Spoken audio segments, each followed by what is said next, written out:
TNI sergap OPM pembakar puskesmas, 3 anggota KKB tak berkutik dikepung.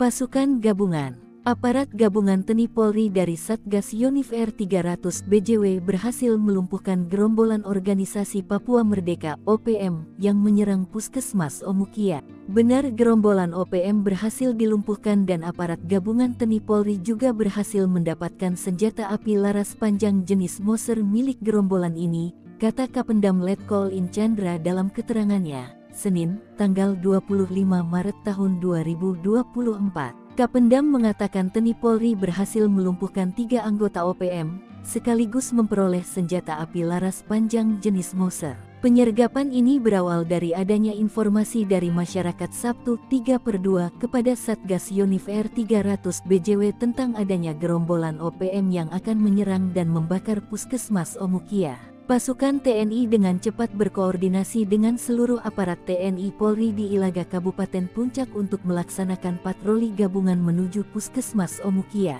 Setibanya di puskesmas, aparat gabungan TNI Polri tiba-tiba diserang dan ditembak oleh gerombolan KKB, sehingga terjadi kontak tembak.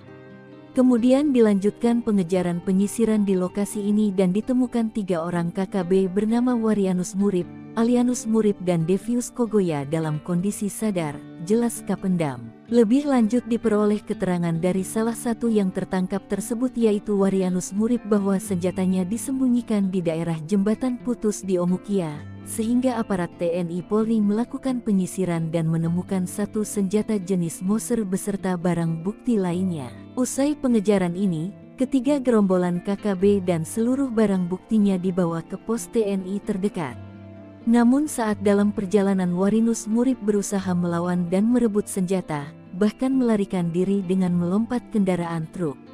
Wanianus Murib dinyatakan meninggal dunia oleh perawatan. Saat ini kedua gerombolan KKB tersebut sudah diserahkan ke Polres Puncak oleh Satgas Yonif R300 BJW untuk diproses hukum, pungkas Kapendam. Barang bukti yang diperoleh dari gerombolan KKB ini, 1 senpi laras panjang jenis Moser, senapan angin, alat komunikasi, bendera bintang kejora, magazin dan 17 butir munisi tajam kaliber 5,56 mm. Warianus Murib merupakan DPO Polres Ilaga dan sering melakukan penyerangan kepada aparat keamanan dan masyarakat.